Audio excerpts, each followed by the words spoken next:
প্রতিদিনের মতন চা দিয়েই সকালটা শুরু করলাম। চায়ের কাপ হাতে নিয়েই ভাবছি সকালে ব্রেকফাস্টে কি দেব। হঠাৎ মাথায় এলো ছোলা ভাজা আছে, একটু ছাতু করে নিই।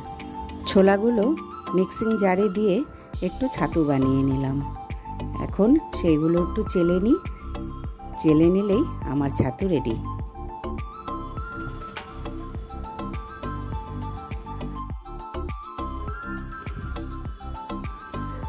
ওদের সবার খাওয়া হয়ে গেছে, ওদেরকে ছাতুর শরবত করে দিয়েছি।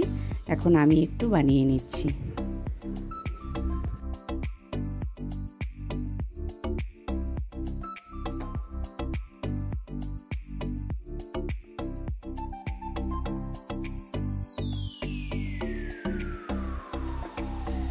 Good morning, welcome back to my channel. তোমরা সবাই কেমন আছো? আমি ভালোই আছি। সকালের কাজকর্ম শেষ করে এখন অপেক্ষা করছি কখন বাজার আসবে।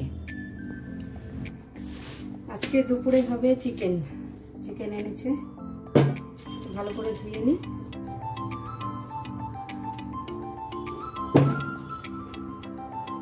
এত গরম না, আমি না করেছিলাম। এই গরমের মধ্যে মাংস খাওয়া যাবে না, একটু হালকা কিছু রান্না করবো, না হলে মাছ নিয়ে এসো, ছোট মাছের পাতলা করে ঝোল করবো। কিন্তু না, মাংস না হলে নাকি রবিবার মনে হয় না, সেই কারণে অল্প করে মাংস নিয়ে এলো। এদিকে হচ্ছে আমার চিকেন আলু আর চিকেনটা তেলে ভেজে নিয়েছি। এদিকে মশলা কষানো হচ্ছে। এখানে আদা, রসুন, পেঁয়াজ, জিরের গুঁড়ো, লঙ্কার গুঁড়ো, লবণ, হলুদ সব কিছু দিয়ে কষিয়ে নিচ্ছি। এরপরে চিকেন আর আলুটা এর মধ্যে দিয়ে দেবো। মশলাগুলো একটু রোদে দিয়েছি, বৃষ্টিতে না একদম ছাতা পড়ে গেছিল। এদিকে মাংস বসিয়ে দিয়েছি, যাই দেখি মাংসটা কতদূর হলো।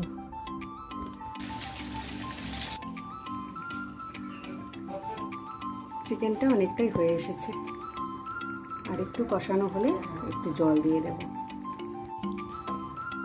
আমার চিকেন রেডি। রংটা দেখুন। আমার রান্না কমপ্লিট হয়ে গেছে, এখন মহারাজকে খেতে দিয়ে দিই। একসঙ্গে সায়নকেও খেতে দিয়ে দেব, আমি একটু পরে খাবো। রবিবার মাংস হলে আর অন্য কোনো ডাল তরকারি ওরা পাতেই নেবে না, সেই কারণে শুধু মাংসই বানাতে হয়। ওদের সবাইকে খেতে দিয়ে দিলাম, এখন আমি খাবো।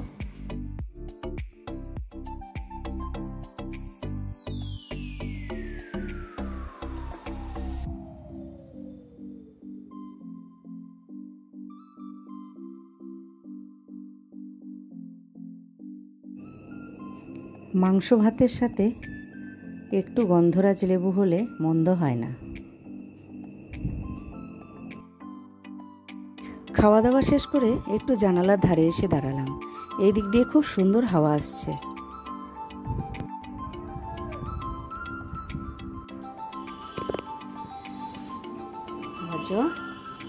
ভজ ও ভজ বাবা, ভজ বাবু,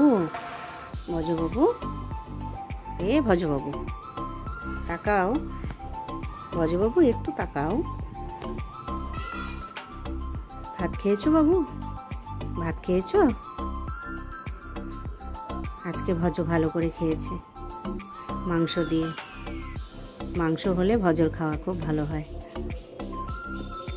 খেয়ে দিয়ে এসে এখানে বিশ্রাম করছে। মশলাগুলো তুলে নিই।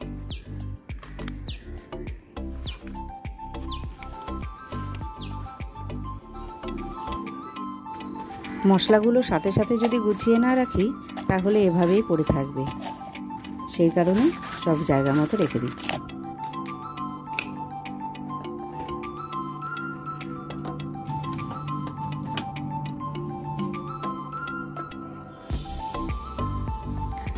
বিকাল গড়িয়ে সন্ধ্যা হয়ে এলো, তাই সন্ধ্যাবাতি দেখিয়ে একটু চা বানিয়ে নিলাম।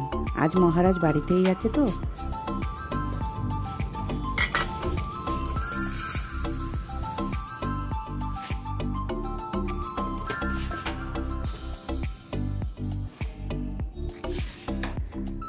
যাই, চা হয়ে গেল, চাটা দিয়ে আসি।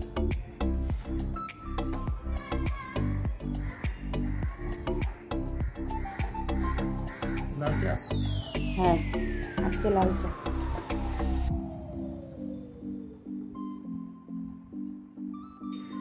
এখন আমরা বেরোচ্ছি, একটু মাসির বাড়িতে যাব।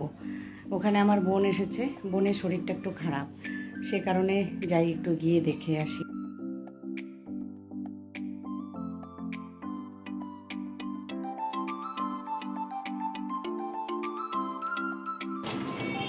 তুমি আলুর চপ দিয়ে দাও। হ্যাঁ,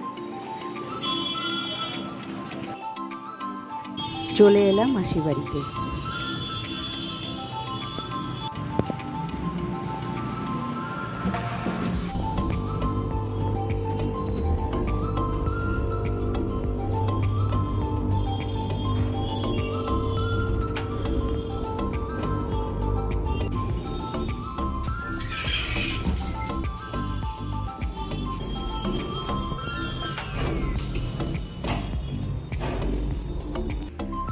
ওরা দরজা খুলতে দেরি করছে দেখে ছাদে চলে এলাম।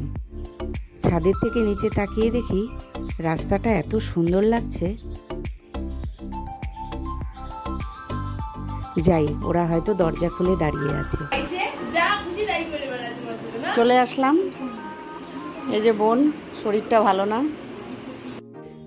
আমরা আস্তে আস্তেই এদিকে চা বানিয়ে ফেলেছে। বললাম চা খাবো না, খেয়ে এসেছি, তাও চা নাকি খেতেই হবে।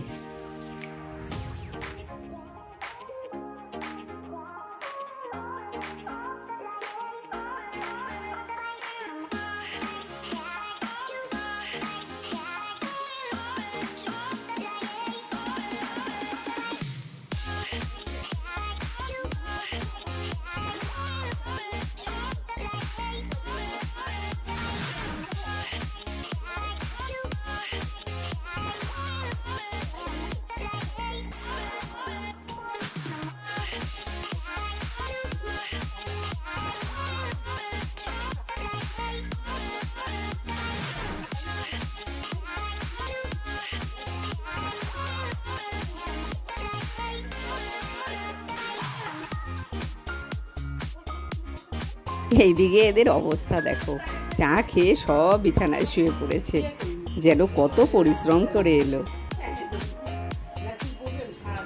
মাসির বাড়ি থেকে বেরিয়ে গেলাম। এখন বাজে রাত্রি 10টা। যাই, হ্যাঁ, টাটা, আসি।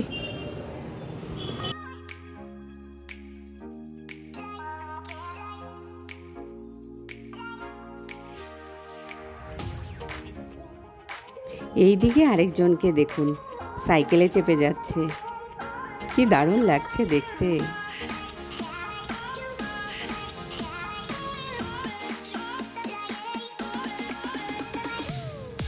বাজার করে বাড়ি ফিরছি। বাজার করে এই সবজিগুলো নিয়ে এলাম। আজ অনেক রাত হয়ে গেছে, এখন খাওয়া দাওয়া করে নেব, তাই আর বেশি দেরি করব না। ভালো থাকবেন, সুস্থ থাকবেন, দেখা হবে পরের ভিডিওতে। ততক্ষণের জন্য টাটা।